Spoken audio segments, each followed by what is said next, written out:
복음의 빚진 자라는 제목으로 같이 말씀을 나누도록 하겠습니다.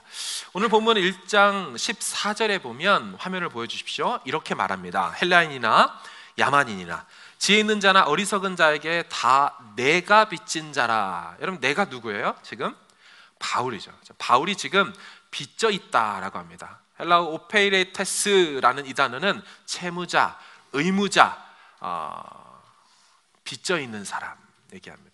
바울이 사채를 갖다 쓴 것도 아닐 텐데 왜 이런 단어를 쓰고 있을까요? 그 다음 구절 15절을 좀 보여주시면 바울이 이렇게 얘기해요. 그러므로 나는 할 수 있는 대로 로마에 있는 너희에게도 뭐 하기를 원하노라? 복음 전하기를 원하노라. 그러니까 바울은 실제 돈에 빚진 것이 아니라 복음 전하는 데 있어서 나는 지금 빚을 지고 있다, 감당해야 될 의무와 책무가 있다, 이렇게 말을 하는 것이죠. 그럼 지금 편지를 쓰고 있는 바울은 로마의 편지를 쓰고 있는 바울은 현재 있는 곳이 고린도라는 지역입니다. 우리가 언뜻 생각하기에 고린도에서 휴양을 즐기면서 아이고 로마에 좀 가봐야 되는데 못 가가지고 미안하네, 이런 마음 속에서 이 말을 하는 거다라고 생각할 여지가 있는데 그렇지 않습니다. 바울은 지금 3차 전도 여행 중에 있습니다. 그러니까 이미 한 10년 동안을 1차, 2차, 3차 전도 여행을 하고 지금 고린도에서도 복음을 전하고 있으면서도 그의 마음에는 눌림이 있었는데, 빚진 마음이 있었는데, 그게 뭐냐면 로마에 가서도 복음을 전해야만 한다는 거예요. 왜 이렇게 바울이 복음에 대해서 열정적일까요? 아마 바울이 예수 믿은 지 얼마 안 돼가지고 왜 우리도 처음 예수님 만나면 막 뜨겁잖아, 근데 지금 좀 그럴 수도 있어도 그럴 거야. 그럴까요? 바울은 개인적으로 예수님을 만난 지 한 20년쯤 지난 상태입니다. 아까 말씀드린 것처럼 선교 여행을 다닌 지도 또한 10여 년이 지났습니다. 그럼에도 불구하고 바울은 아직도 자신에게 갚아야 될 빚이 있고 해내야 될 의무가 있다라고 말하고 있다는 거예요. 여러분, 우리는 어떤가요?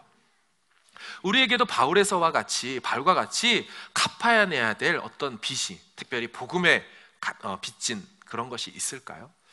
오늘 같이 나누고 싶은 이 말씀, 이 스토리 이야기들은 제가 어느 공동체에 가든지 꼭 한 번은 나누게 되는 이야기, 스토리입니다.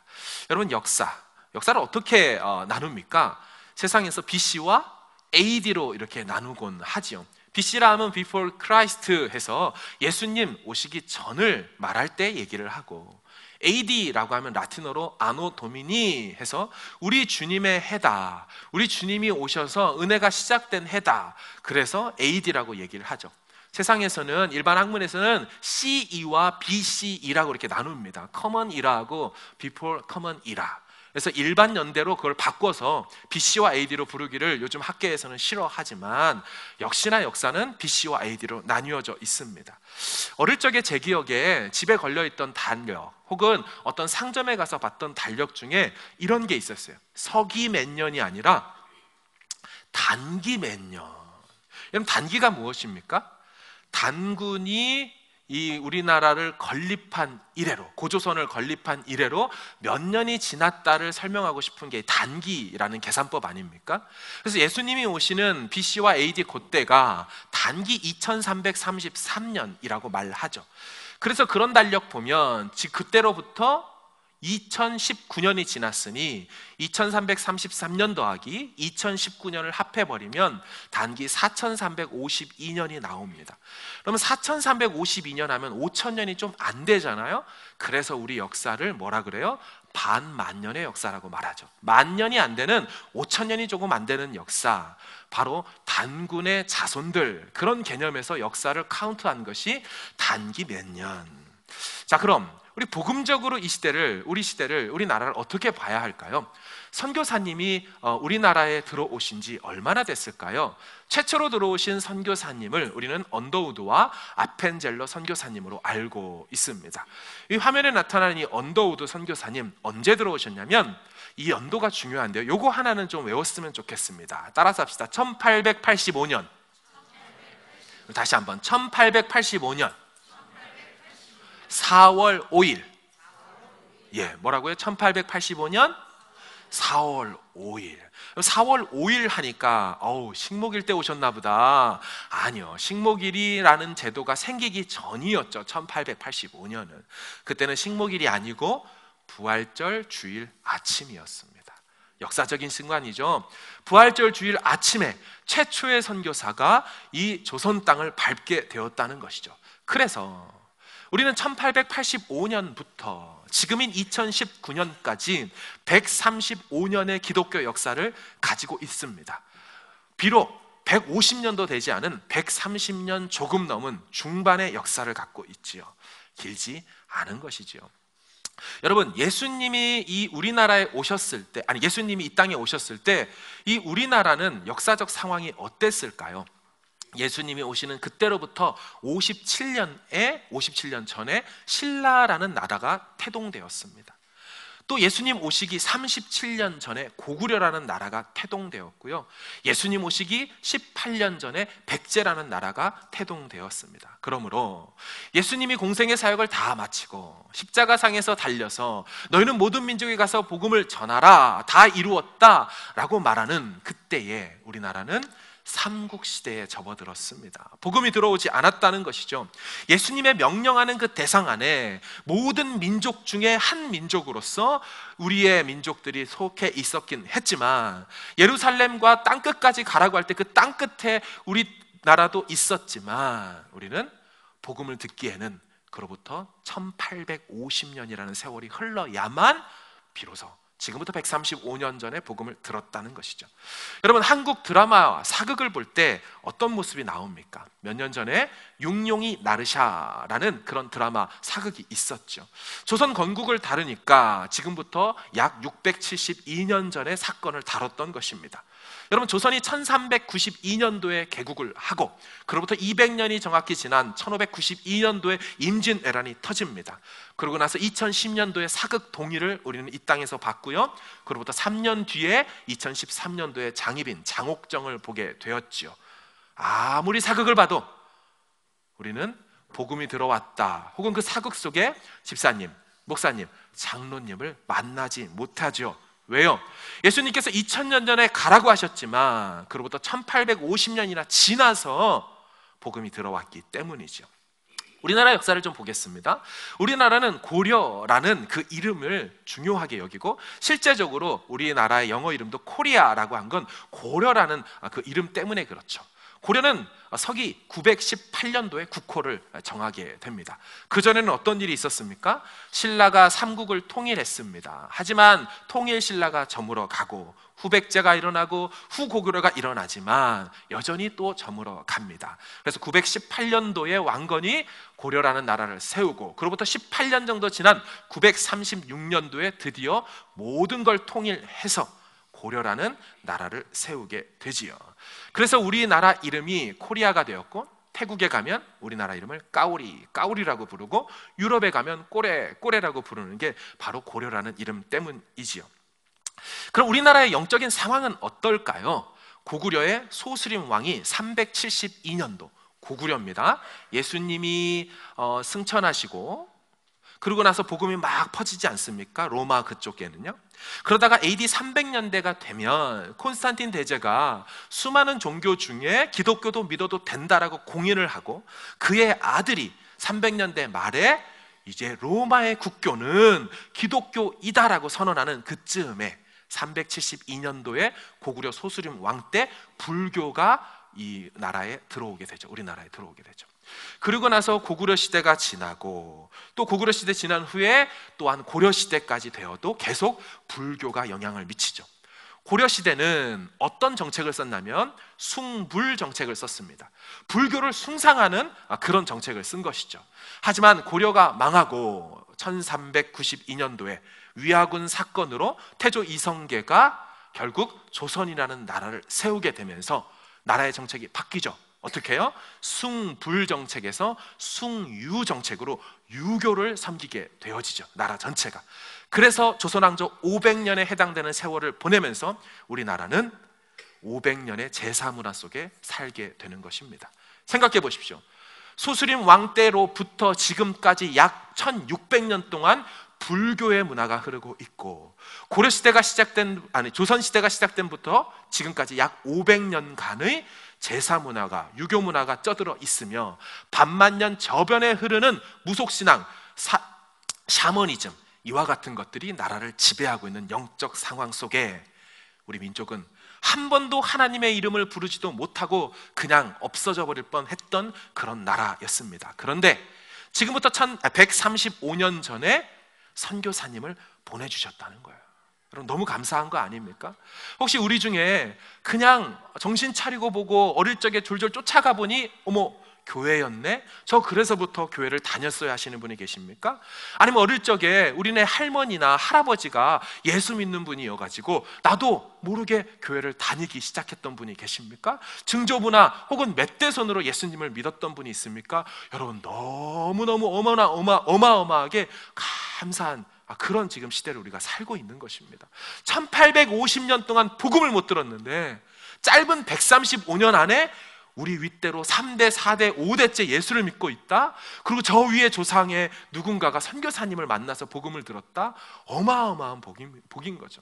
여러분, 그렇다면 우리 민족은 어떻게 해서 세상 속에 알려지게 되었을까요? 세상 역사 속에 우리나라가 최초로 소개된 건 하멜이라는 사람이 와가지고 표류했던 그 하멜의 표류기를 통하여 우리나라가 처음 세상에 알려졌지요. 그럼 복음적으로 볼 때는 우리나라가 어떻게 영적으로 알려지게 됐을까요? 상황은 이렇습니다. 중국이 처음 문호가 개방될 때였죠. 1840년도 중국은 아편 전쟁을 겪었고 그 전쟁에서 져서 2년 만에 져서 난징 조약이 체결되고 드디어 문호가 개방되어 선교사님들이 중국 땅에 들어가기 시작합니다. 또한 일본으로 좀 건너가 보면 일본은 1854년도에 페리 제독이 대포치고 들어가서 결국 평화조약을 체결하고 나아가 미일 수호 조약이 체결되면서 문호가 개방되어 일본 땅에도 선교사님이 들어가게 되었어요. 이렇게 중국 땅에도 들어가고 일본 땅에도 들어간 선교사님들이 열심히 중국과 일본을 향하여 선교를 하다가 웬걸 어느 한 미전도 종족을 발견하는데 그 종족의 국호가 조선이었음을 알게 되는 것입니다. 와, 신기하다. 이 중국과 일본의 미전도 종족 하나가 바로 조선인이라니. 그래서 중국에 있는 선교사님들이 들어가서 이 조선이라는 나라를 복음 전하기 위하여서 움직이기 시작하는데요. 가장 먼저 반응했던 분이 런던 선교회에서 파송받아 나왔던 로버트 토마스 선교사님이십니다. 그분이 1865년도에 오게 됩니다. 사진 나오고 있죠? 네. 이분은 아까 같이 우리가 했던 1885년 4월 5일 공식적인 언더우드 선교사님이 들어오기 20년 전에 먼저 조선 땅에 들어오려고 했습니다. 하지만 들어오지 못했어요. 왜냐하면 풍랑을 만나서 다시 중국으로 돌아갔습니다. 중국으로 돌아가서 1년 동안 준비해서 다시 들어오게 되는데 1866년도에 다시 들어오게 되는데 이때 우리 국사책에서 많이 봤던 제너럴 셔먼호라는 상선의 그 조선말 통역관이 되어서 들어오게 됩니다.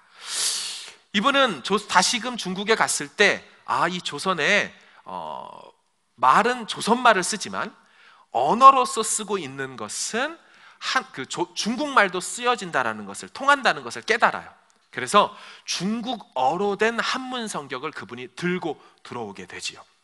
그래서 1866년도에 제너럴 셔먼호 타고 들어왔지만 어떻게 됩니까? 아까 보였던 그 평양 대동강에서 목배임을 당하여 순교하십니다. 이 토마스 선교사님을 파송한 교회가 있지 않겠습니까? 파송한 그 선교회가 있는 것처럼 영국 웨일즈의 하노버 장로교회에서 이분을 파송했습니다. 여러분, 영국은 장례 문화가 독특하지요. 교회 앞에 마당에 나가면 바로 교회 묘지가 있습니다. 그곳에 집사님을 묻고 장로님을 묻고 또 목사님을 사역하다 돌아가시면 그렇게 묻었던 것이죠.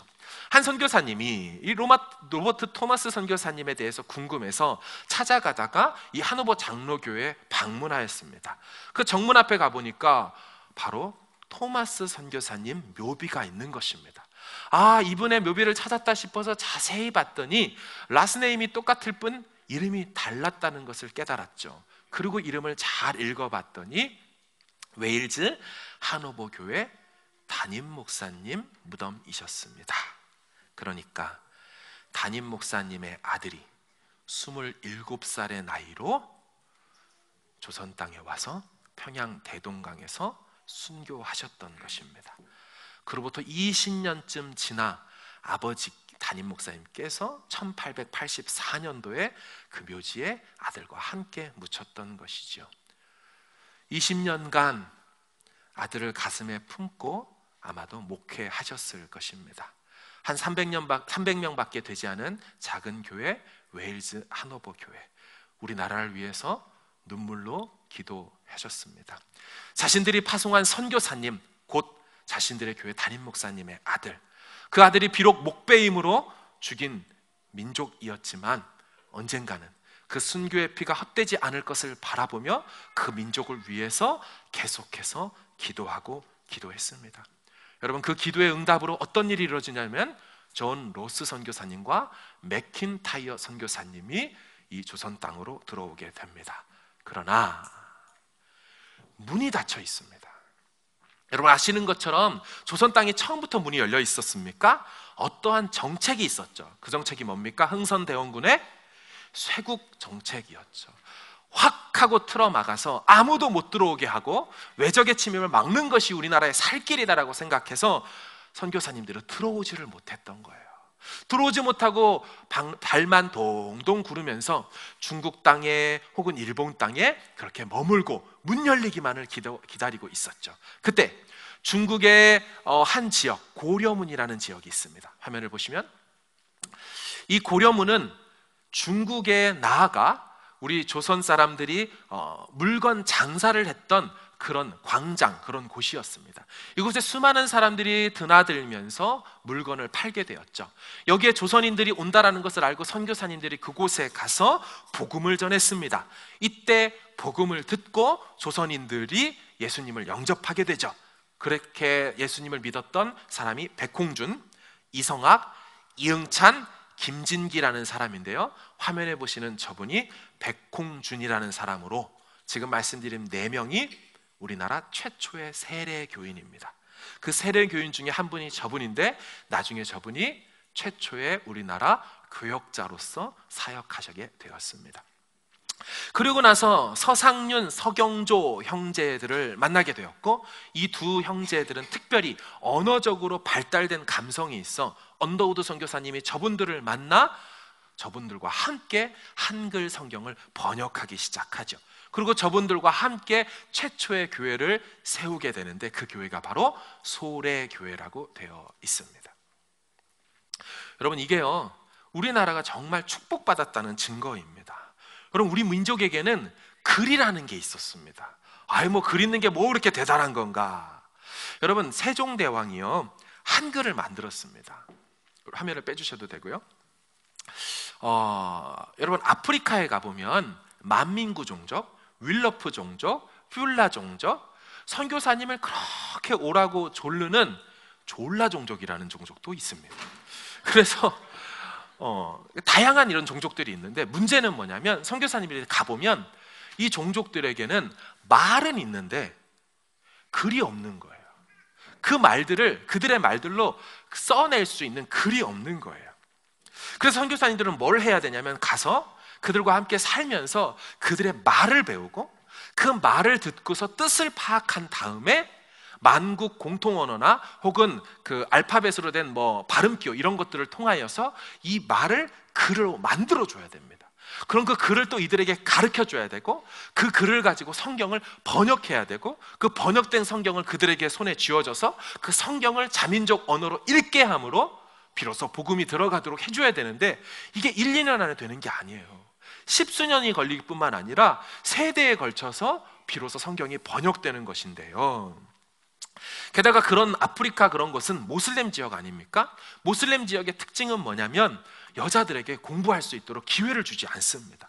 그러니까 교육사역을 할 때 남자들은 조금 알지만 여자들은 아무것도 모르는 거예요. 그러니까 선교사님들이 파송돼서 선교사님 사모님들이 가서 여자들을 붙들어가지고 같이 막 가르치는데 공부를 한 번도 해본 적이 없는 거예요, 여자분들이.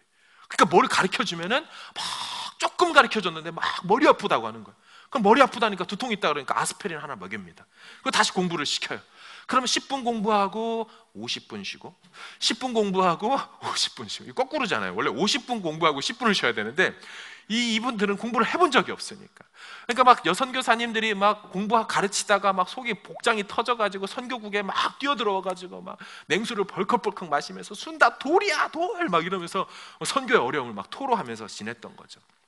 여러분, 이렇게 하나의 민족이 하나님께로 돌아온다는 것은 쉬운 게 아니에요. 우리나라는 이미 세종대왕님께서 한글을 만들어 놓으셔가지고 성경 번역이 선교사님들 통해서 되었다라는 거예요.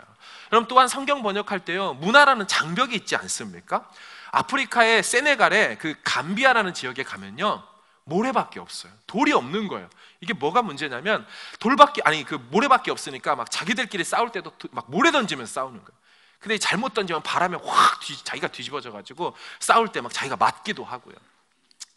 문제가 뭐냐? 성경에 보면 작은 소자 하나를 실족하게 하면 그 목에 연자 맷돌을 달아 바닷속에 빠지게 하라, 이런 구절이 있는데 연자 맷돌이 없는 거예요. 돌이 없는 거예요. 그래서 뭐 나무 토막으로 번역하려고 했더니 그렇게 해봐야 둥둥 뜨잖아요. 죽지 않는 거죠. 그러니까 이제 성경 번역에 어려움이 있죠. 또 어떤 민족은요, 생선을 안 먹습니다. 왜 생선을 안 먹는가 했더니 피라냐 같은 식은 물고기가 다 살고 있는 거예요. 그래서 식인 물고기 잘못 잡다가 죽을 수 있으니까, 그래서 그들은 습지대에 살고 있는 뱀을 잡아 먹습니다. 영양가도 좋고 딱 잡아서 먹기 좋은 거예요. 근데 성경에는 이런 말씀이 있잖아요. 누가 아들이 생선을 달라 하면 뱀을 줄 자가 있겠느냐. 여긴 당연히 생선 안 주고 뱀을 주거든요. 이 번역을 거꾸로 해야 되는 거예요. 거꾸로. 누가 아들이 뱀을 달라 하는데 생선을 주겠느냐. 막 은혜 받겠죠. 예.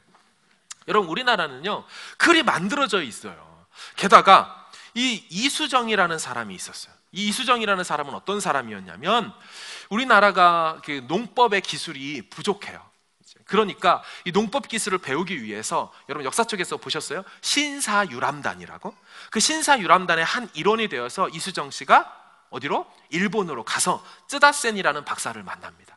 쯔다센 박사를 만나가지고 농법 기술을 전수받아서 그거를 다시 조선에 와서 농법을 가르치려고 할 때 일본에 있었던 선교사인 조지 낙스 선교사님을 만나요. 그 낙스 선교사님 통해서 복음을 들은 이수정이 언어 감각이 뛰어났습니다. 그래서 변화된 이수정이 뭐 하냐면 성경을 번역합니다. 이 사람에 의해서 우리나라 말로 된, 조선 말로 된 최초의 성경인 마가복음이 번역이 됩니다. 이수정의 이 마가복음.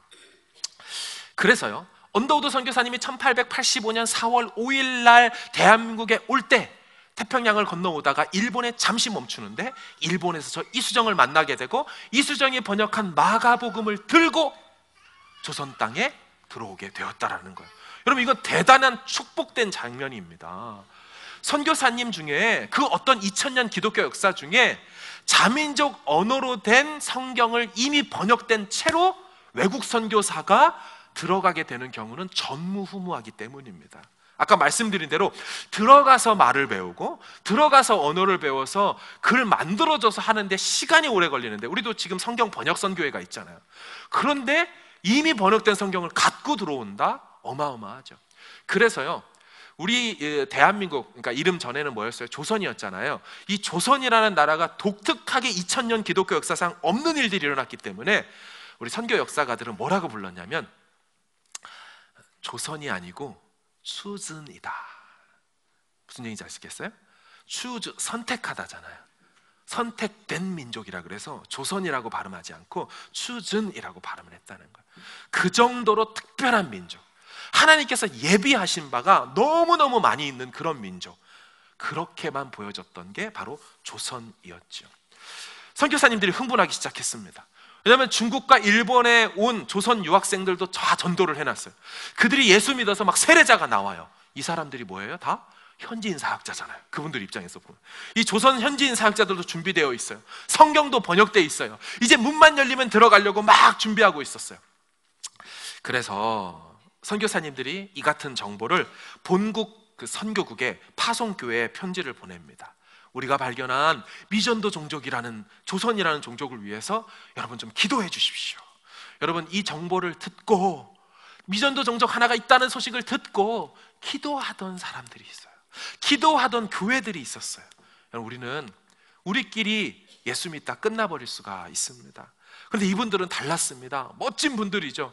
이분들이 뜨겁게 조선이라는 민족을 위해서 기도하게 되고 그 민족을 위한 기도가 어떻게 응답받게 되는지 이제 같이 좀 더 볼 건데요.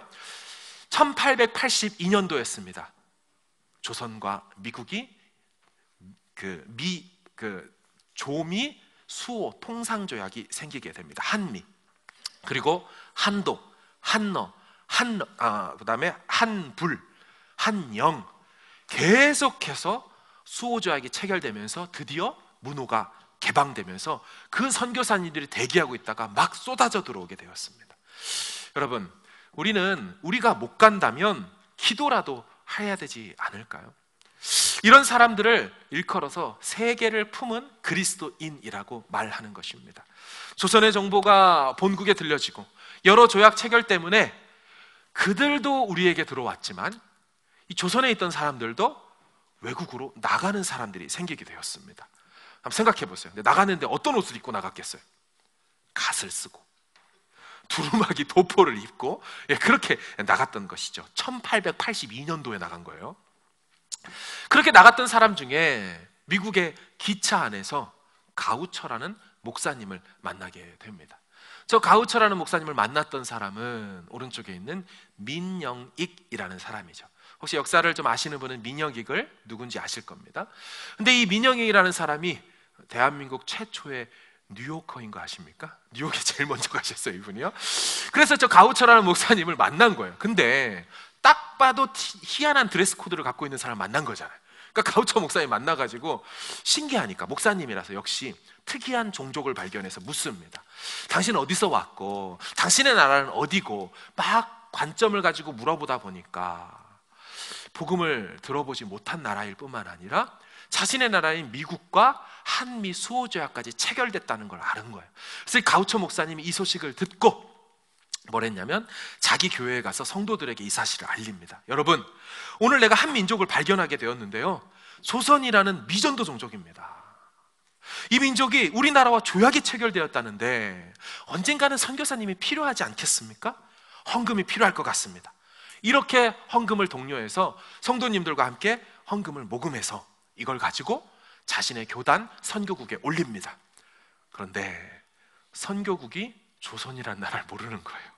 그런 종족도 있습니까? 선교국에, 교단 선교국이 이렇게 반응한 거예요. 그래서 이렇게 반응이 없고 어떻게 하지 못하자 이 조그만 교회에서 포기하지 않습니다. 수소문을 해서 조선이라는 나라 옆에 있는 나라인 일본이라는 나라에 맥클레이 선교사님이라는 분이 파송되어 일본 선교를 하고 있다는 소식을 접해들죠. 그래서 그 맥클레이 선교사님에게 선교 편지를 쓰고 모았던 선교 헌금을 보내게 됩니다. 선교사님, 일본은 조선과 가깝지 않습니까? 선교사님이 좀 들어가셔서 우리 교회가 어떻게 그 미전도 종족을 도울 수 있을지 방법을 좀 알려주십시오. 필요하면 우리가 더 후원하겠습니다.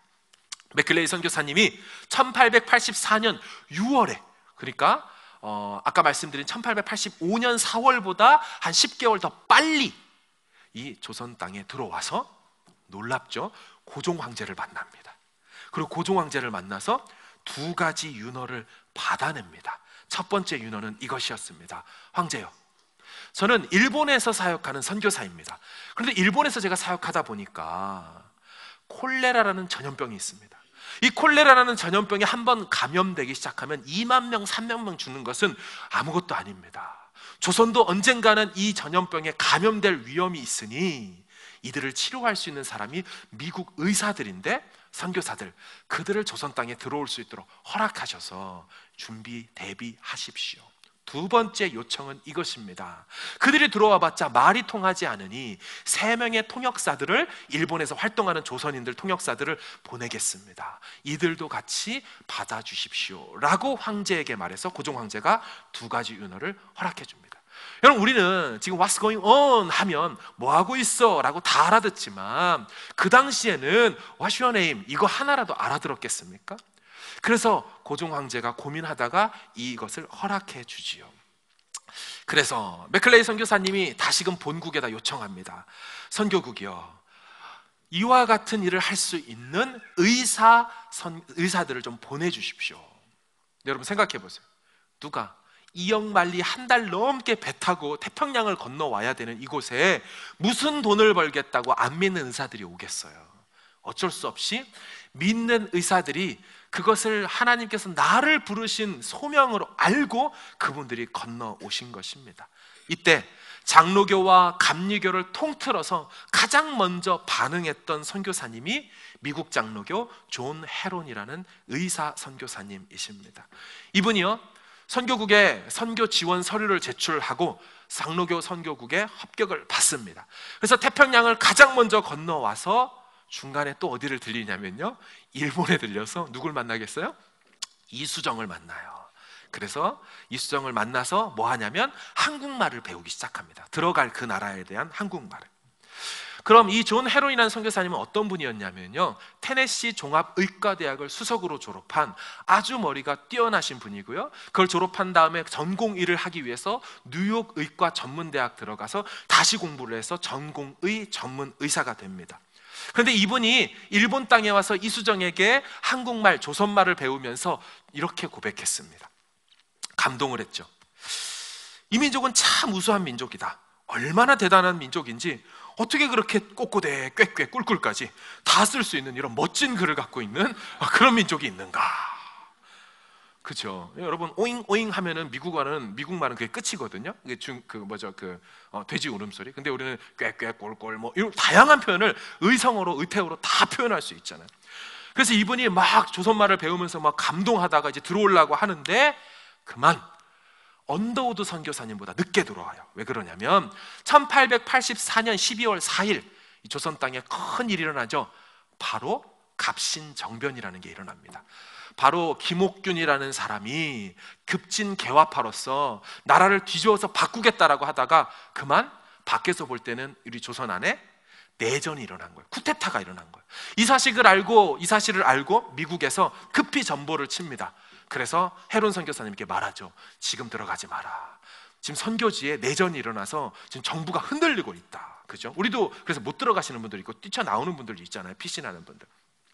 그래서 대기하고 있는 터에 언더우드와 아펜젤러 선교사님이 먼저 들어온 게 1885년 4월 5일이 되었던 것입니다. 그리고 뒷배로 존 헤론 선교사님이 들어온 거예요. 자, 언더우드 선교사님, 아까 사진 처음에 보셨는데요, 언더우드 선교사님은 어떤 분인고, 장로교 선교부에 선교 지원서를 냈다가 3번이나 떨어진 분입니다. 사실 이분은 선교사에 자격이 없는 분이에요. 왜냐하면 조선에 가고 싶었는데요, 조선은 목사를 필요하지 않는다 하고 선교부가 거절한 거예요. 이분은 목사였기 때문입니다. 언더우드 선교사님이 오시기 전에 1년 전에 이 조선 땅에 알렌이라는 선교사님이 오셨습니다.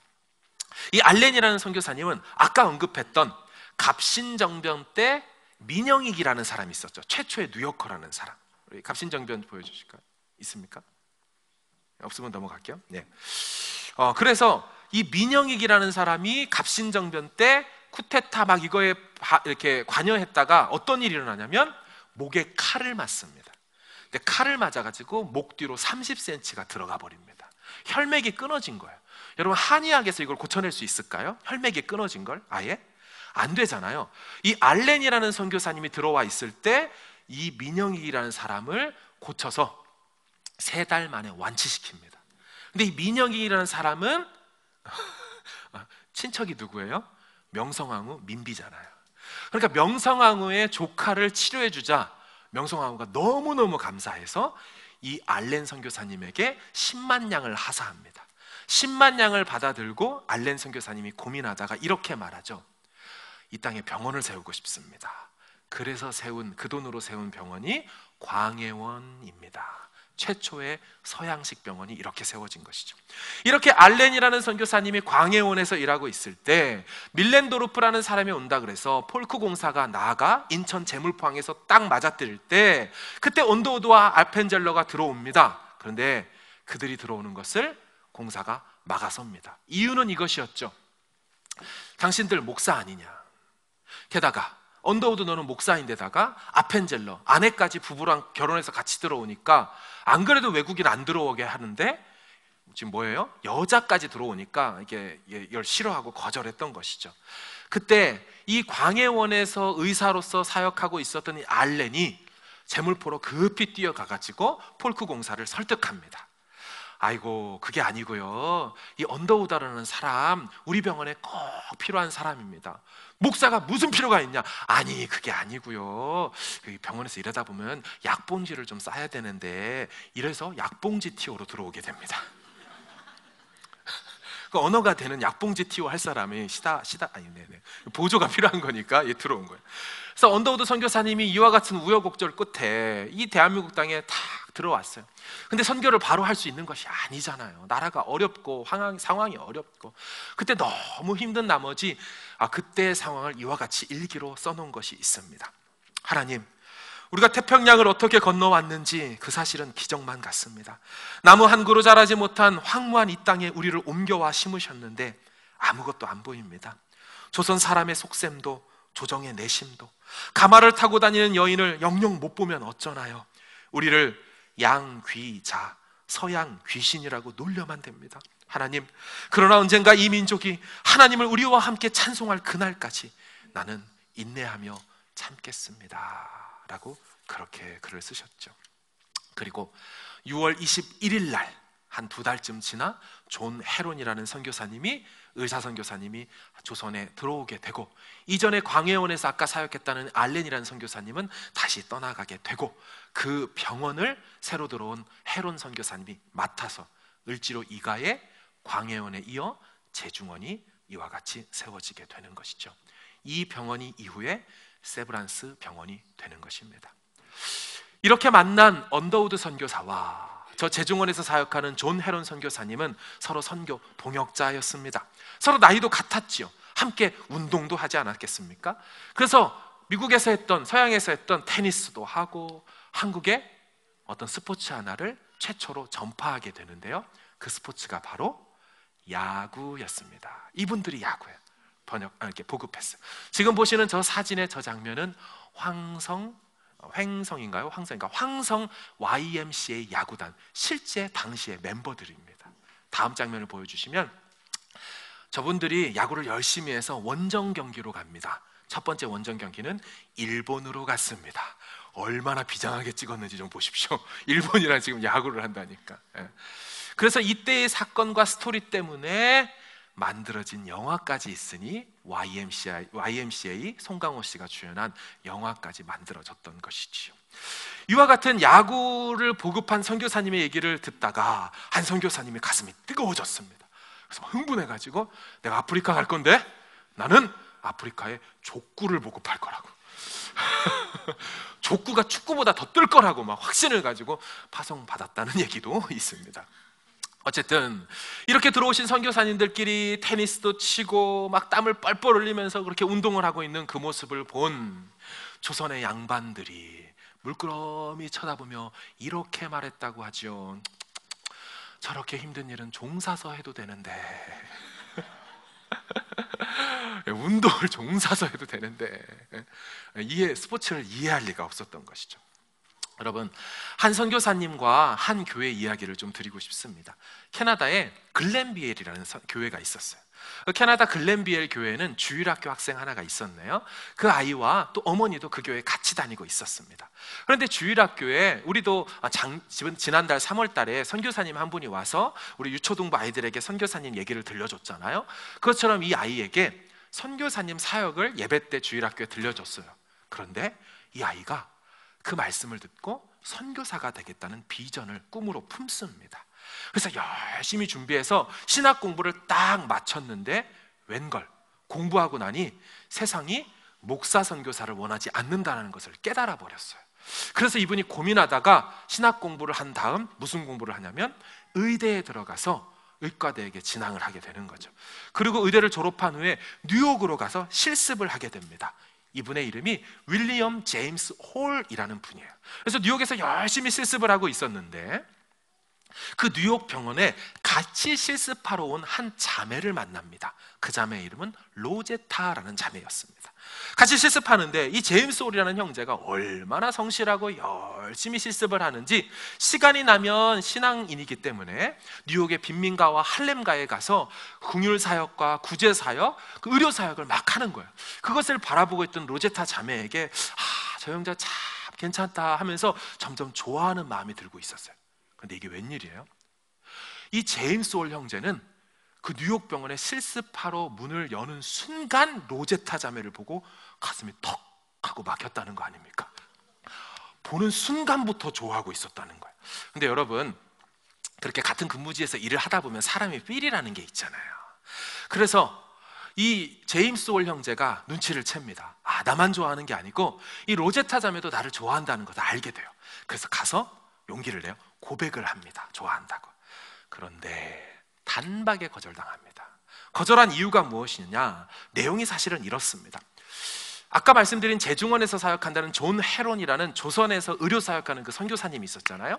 그분이 조선 땅에서 열심히 의료사역을 하다 보니까 문제를 이제 만나요. 그 문제가 뭐냐면 남녀 7세 부동석이라 여자 환자들이 절대로 외국인 남자 의사에게 오지 않는 것입니다.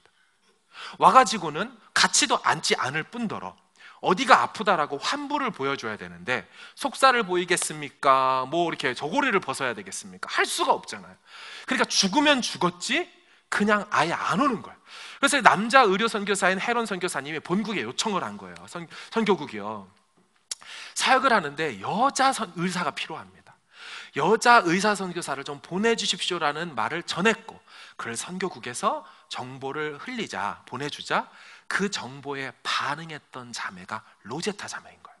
그래서 이 로제타 자매는 뉴욕에서 실습한 후에 조선 땅에 가서 의료 선교사로 헤론 선교사님과 함께 재중원에서 사역하려고 하고 있었어요. 그런데 제임스 올 이 형제를 만나 좋아하기는 했는데 만나서 데이트하다가 얘기를 들어보니 제임스 올 형제는 선교지가 중국이라는 거예요.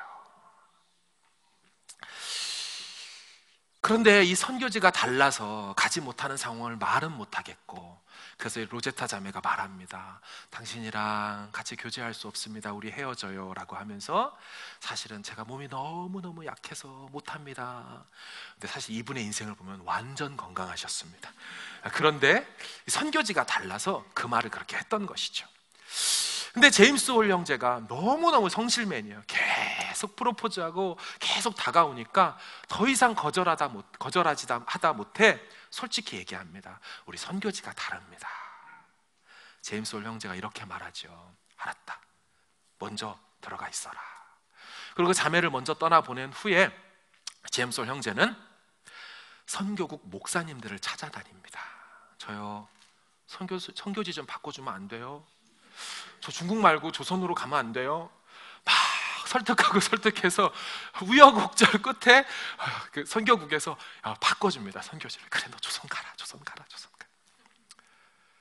그리고 태평양을 건너 을지로 이가에 재중원 병원에서 열심히 의료사역하는 로제타 자매를 재중원 문을 여는 순간 만나게 된 거예요. 어떻게 했겠어요? 로제타 하면서 막 뛰어가지고 가는데, 여러분 우리 옛날 영화는 어때요? 열심히 기껏 뛰어와가지고 나무 잡고 돌잖아요. 이렇게 아무 일도 안 하죠. 근데 이분들은 서양 사람들이니까 한국 문화고 한국 사람 눈치고 볼 게 없는 거예요. 그냥 끌어안고 이렇게 둘이 결혼해서 우리나라에서 최초로 서양식 결혼한 1호 커플이 되어지게 이분들이 됩니다. 여러분, 이분들이 그렇게 서양식 결혼 1호 커플이 되어서 평양으로 발령을 받습니다. 아까 서울 재중원에 있다가 평양 땅으로 올라간 것이죠. 평양에 개척하러 간 것입니다. 그때 로제타는 아들 셔우도우를 서울에서 낳았습니다. 이 아이가 서양인 최초 1호 태어난 사람이지요. 갓난아기 때 셔우도우를 데리고 평양 땅에 갔습니다. 아들 셔우도우는 과거를 나중에 커서 추억하면서 이렇게 말을 했습니다. 나는 갓난아기 때부터 선교를 했습니다. 무슨 베이비가 선교를 하냐? 그러니까 자기가 정색하면서 얘기하는 거야. 나는 선교에서 가장 중요한 선교 동원 역할을 했다라고. 무슨 얘기인고? 평양의 아낙네들이요, 이 외국인 아이가 딱 온 거예요. 이 셔우도우를 보고 싶어가지고, 여러분 딱 봐도 눈 색깔이 다르고 피부가 다르고 얼굴 머리 색깔이 다르니까 막 사람들이 보고 싶다고 오는 거예요. 저절로 선교 동원이 되는 거 아닙니까? 그래서 이제 평양 안양네들을 막 몰려오니까 감당할 수가 없어가지고 어머니가 아들 샤오도를 안고서 묘책을 냅니다. 방 안에 들어와서 10명씩 끊어서 보내세요 이렇게 한 것이죠. 그래서 10명씩 끊어가지고 뒤에 줄 서 있다가 딱 오면 자 보세요 하고 복음 전한 다음에 자 가세요 다음 팀 하면 다음 팀이 또 끊어가지고 보세요 하고, 너무너무 대규모로 집회가 이루어질 때는 이제 안 되니까 마당에 나가서 큰 집회로 멍석을 깔아가지고 다 같이 보여주는 거예요. 그럼 안악네들이 와가지고 보면서 막 가만히 있지, 눈도 막 뒤집어 까면서 파란 눈이라고 신기하다고 말이나 말지 개눈 닮았다고 막 이렇게 얘기를 하질 않나, 아니면 애 머리카락이 금발이니까 신기해가지고 잡아가지고 흔들다가 그 샤오돌이 막 어린 샤오돌이 하고 울면은 깜짝 놀래갖고 집에 가면서 사람인가 봐 이러면서 이제 집에 가고 사람 같지 않아 보였던 것이죠. 그렇게 세월을 이제 보냈던 것입니다. 그런데 그러다가 어느 날 청일 전쟁이라는 게 일어납니다. 선교사님들은 저 북쪽에 있지 못하고 다 남쪽으로 내려오게 되죠. 전쟁이 일어나자 다 남쪽으로 서울 쪽으로 피신한 선교사님들, 그 선교사님들 중에 한 분인 아버지, 그 아까 성실맨 제임스 홀 선교사님이 평양 땅에 가기로 홀로 결정을 합니다. 왜냐하면 거기에 있는 전사자들과 부상자들을 돌볼 사람이 없다는 거예요. 그래서 아내와 샤오도를 두고서 평양 땅에 들어가게 되는 것이죠. 그런데 안타까운 것은 제임스 홀이 평양에서 진료하다가 전염병과 풍토병을 이겨내지 못하고 일본 폐잔병과 함께 실려서 다시 서울로 내려오게 되지요. 그러나 때가 너무 늦었습니다. 아들 샤오도울이 막 1살 되었을 때 돌잔치도 해보지 못하고 아내 로제타의 뱃속에 7개월 된 아이를 두고 자신이 그 땅에 온 지 2년 만에 목숨을 잃었던 것입니다. 이분이 그렇게 양화진 땅에 2번째로 묻히게 되었습니다. 첫 번째는 아까 말씀드린 존 헤론, 언더우드 선교사님이랑 같이 테니스 쳤던 존 헤론 선교사님 제중원에서 5년간 사역하다가 조선인들이 벌렸던 풍토병을 감염되어 그분도 결국 목숨을 잃게 됩니다. 여러분, 서울 합정동의 양화진 땅에 가면 고종 황제가 자신의 민족을 위해서 수고하다가 돌아가신 의사 선교사님들, 그런 선교사님들을 위해서 땅을 하사해 놨죠. 그게 양화진 땅 아닙니까? 거기에 1호 묻혔던 선교사님이 존 헤론이고 2호가 이 제임스 홀 선교사님이십니다. 남편을 잃은 아내인 로제타, 그분이 그동안 받았던 모든 편지를 모아서 책으로 만들며 그 편지 중 하나, 제임스 홀, 돌아가신 그 선교사님의 여동생이 이와 같이 글을 썼습니다. 언니는 사랑하는 남편을 잃었습니다. 저는 사랑하는 오빠를 잃었습니다. 눈물로 글을 쓰지요. 우리 집 식구들은 어느 정도 안정을 되찾고 있습니다. 그러나 우리 어머니에게는 장남으로 길러서 의대를 졸업해 그 땅에 선교사로 보냈는데 2년 만에 죽었다는 소식이 어머니 가슴속에 들려질 때 그것은 견딜 수 없는 고통이었습니다. 홀로 남겨진 아내인 로제타의 어머니도 당시의 상황을 이렇게 글로 썼습니다. 사랑하는 딸 로제타야, 나는 눈물로 이 짧은 글을 쓴다. 어떠한 환경 속에서도 낙심하지 말고 하나님만 바라봐라. 대신 네가 임신하고 있는 아이를 위해서는 미국에 좀 왔다 가라. 그래서 다시 본국 미국으로 가서 딸 에디스를 낳게 되었습니다. 그 딸 에디스가 어느 정도 클 즈음에 남편의 모교회, 그 처음 선교사의 비전을 받았다는 캐나다 글렌비엘 교회로 로제타와 어린 샤우도홀과 또 그 에디스와 함께 이 가정이 방문하게 됩니다. 그 캐나다 글렌비엘 교회는 교회 주보에 이렇게 환영사를 냈습니다. 우리 교회 출신 윌리엄 제임스 홀이 이국 땅에 가서 2년 만에 순교했지만 지금 그의 부인과 그의 아들과 딸이 우리 교회를 방문합니다. 따뜻하게 교회가 선교사님을 선교사님을 받아줬습니다. 심지어 그때에 안 믿는 사람까지 와서 당신 남편은 내 고등학교 동창이었습니다. 당신 남편은 정말 멋진 분이었습니다 하며 로제타 그 선교사님을 위로하고 격려했습니다. 교회는 환영사를 이렇게 말합니다. 로제타, 우리는 당신 남편 제임스 홀 때문에 조선을 가슴에 품었습니다. 로제타는 그 남편의 교회, 모교회에 방문한 후에 눈물로 이와 같이 기도합니다. 하나님, 우리 남편을 한국에 보내놓고 이 작은 교회가 눈물의 기도와 헌금을 보내게 하셨군요. 제가 이 사랑을 이어갈게요. 남편이 못다한 사역을 제가 다 할게요. 이분이 그 두 아이와 함께 조선에 다시 와서 남편이 병에 걸렸던 그 평양 땅으로 다시 돌아갑니다.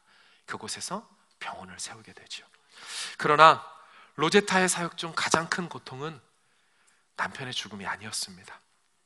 자기 딸 에디스가 평양에서 살다가 우리나라 풍토병을 견디지 못하고 3살 때 목숨을 잃게 됩니다. 로제타는 양화진 땅에 다시 딸 에디스를 묻습니다. 여러분, 양화진 땅은요, 대부분이 다 선교사님 무덤이긴 하지만 3분의 1이 선교사님 아이들의 무덤으로 구성되어 있습니다.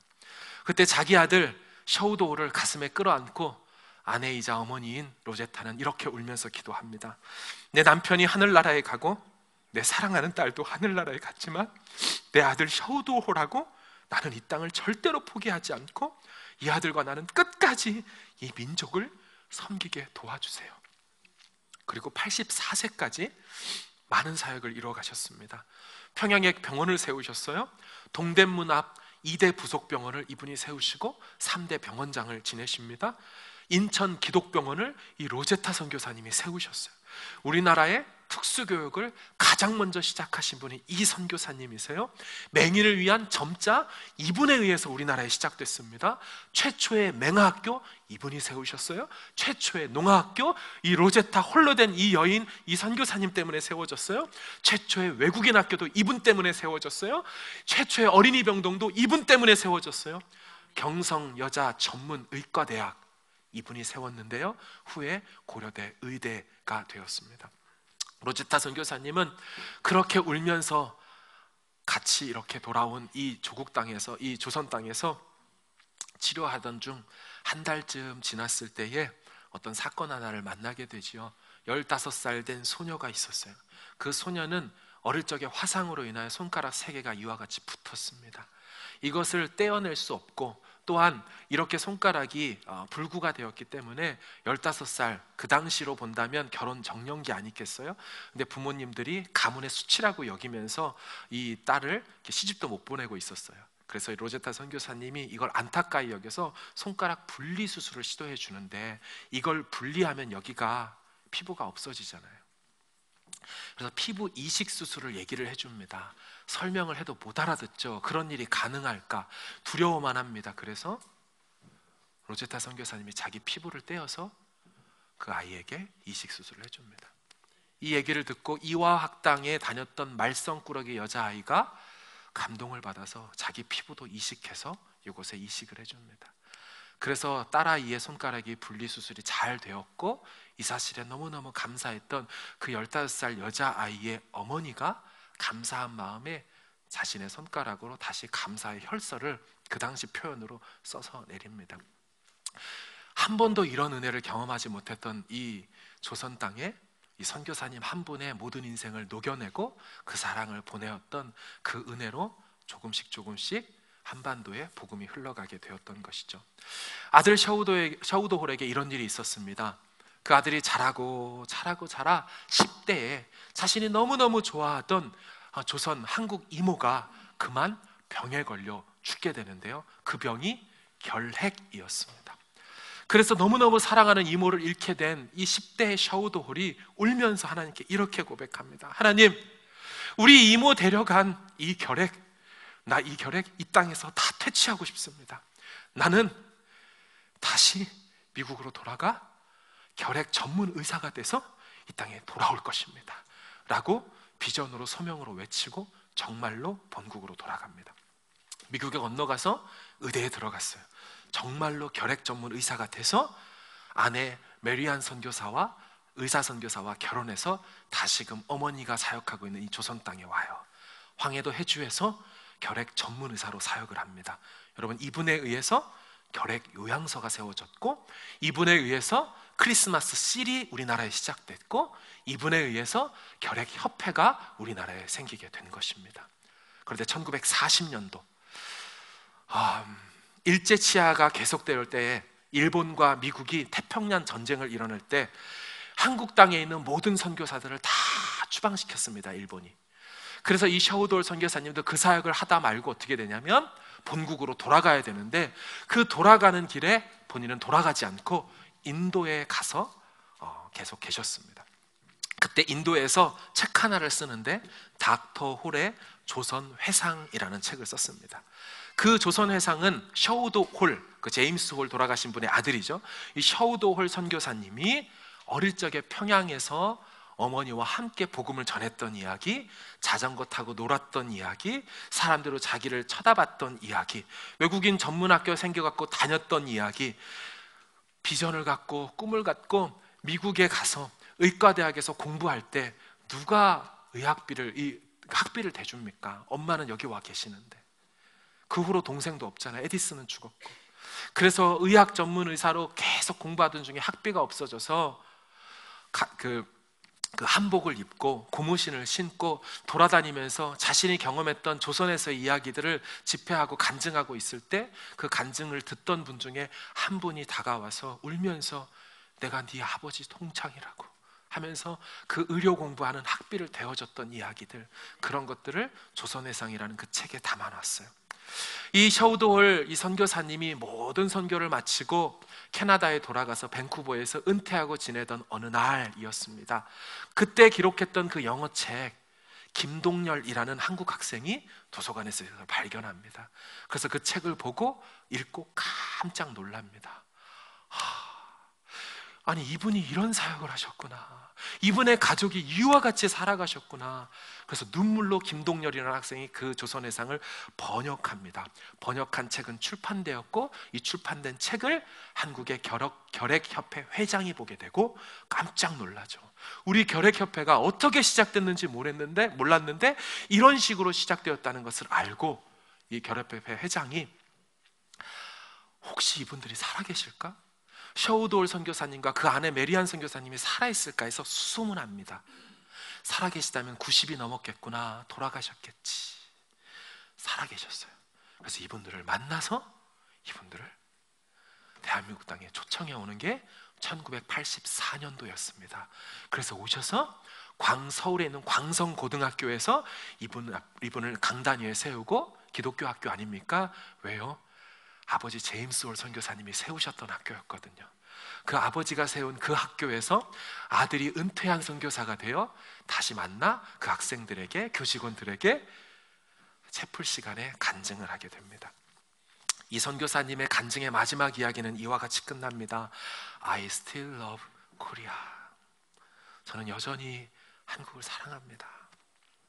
샤오도홀 선교사님의 아들도 양화진 땅에 묻혀 있습니다. 그래서 이분이 이렇게 말합니다.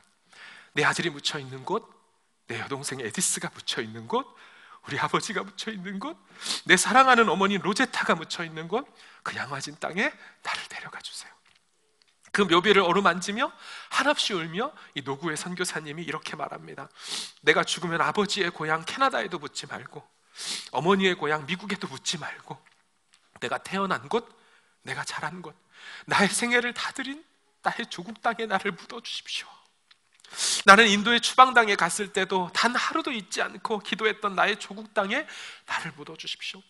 내가 캐나다의 밴쿠버에서 은퇴해서 쉬고 있을 때에도 한국의 고무신을 가지고, 장롱을 가지고 유품들을 걸어놓고 나와 부모님을 통해 예수님을 믿었던 사람들의 사진을 보면서 단 하루도 잊지 않고 기도했던 나의 조국 땅에 나를 묻어주십시오. 이 내외가 돌아가셔서 1대와 2대가 다 양화진 땅에 묻혀 있습니다. 여러분, 사진을 좀 볼까요? 첫 번째 사진이 바로 아버지 제임스 홀, 그 성실맨 선교사님이시고요. 그 다음 사진은 말씀드린 로제타 선교사님이시고요. 세 번째 사진은 로제타와 샤오도홀, 어린 샤오도홀, 그리고 3살에 죽었던 에디스, 같이 미국에서 찍었던 사진입니다. 다음은 그 15살에 손이 붙여 있었던 그 화상 환자, 그 손을 떼어줬던 그 15살 그 자매, 한국 자매 사진입니다. 저곳은 아까 셔우도울 선교사님이 이렇게 아버지가 세웠다는 그 광성 고등학교, 그 옛날 사진인 거죠. 집회를 했다는. 이게 바로 닥터 홀의 조선 회상이라는 책 번역되어 있고요. 번역자 김동열 이렇게 써 있죠. 그리고 다음이 바로 저 셔우도 홀이 이 땅의 모든 결핵을 터치하겠다고 했던, 본인이 만들었던 크리스마스 실. 저 어릴 적에 보면 크리스마스 실 일부러 사고 했잖아요. 그걸 가지고 그렇게 대한민국 땅의 수많은 영혼들을 실제적으로 살렸고 실제적으로 구원해냈던 것입니다. 말씀을 정리합니다. 여러분, 우리가 복음을 어떻게 들었을까요? 저도 이 자리에 서 있지만 우리 외할머니가 복음을 들으셨어요. 그전에는 어떻게 들었는지 모르지만 선교 역사가 짧기 때문에 조금만 올라가면 언더우드, 아펜젤러, 레이놀즈, 젠킨, 수많은 선교사님 통해서 복음을 들었을 것입니다. 묻고 싶습니다. 저를 포함해서 우린 복음의 빚진 자입니까? 나중에 우리가 다 살고 나서 하나님 앞에 섰을 때 뿐만 아니라 사랑하는 딸을 이 땅에 묻고 사랑하는 남편을 이 땅에 묻었던 로제타 선교사님 같은 분을 우리가 천국에서 만났을 때 여러분, 우리가 할 말이 있을까요? 우리 무슨 말을 할까요? 그분들이 생명 다해 모든 부귀영화를 다 내려놓고 이 땅을 위해서, 우리나라를 위해서 헌신했는데 우리는 그 복음을 값지게 여깁니까? 그 복음의 감격 안에 삽니까? 그 복음이 우리 삶을 지금도 박동하게 만듭니까? 그 복음 때문에 어떤 상황이 와도 다시 이겨냅니까? 우리가 선교 작정주의를 하지만, 그래서 10불이든 20불이든 한 달에 조금씩 하겠다라고 작정할 수는 있지만, 여러분, 그걸 한다고 해서 우리가 복음의 빚을 다 갚은 것이 아니에요. 사도 바울이 자신의 인생을 다 들여서 죽는 그 순간까지도 자기는 빚진 자로 살았습니다. 이 크신 은혜, 이 크신 구원의 그 섭리를 갚아낼 길이 없어서 그렇게 살았습니다. 말씀을 정리하고 우리 같이 또 찬양하고 기도하고 할 텐데, 하나님 앞에 우리 같이 고민했으면 좋겠어요. 하나님, 내 인생이 복음에 합당한 삶을 살기 원하고 내 삶이 정말 복음의 가치를 향하여 방향대로 살아가길 원한다고 내 안에 다시금 첫사랑을 회복시켜 달라고 기도할 필요가 있는 것이죠.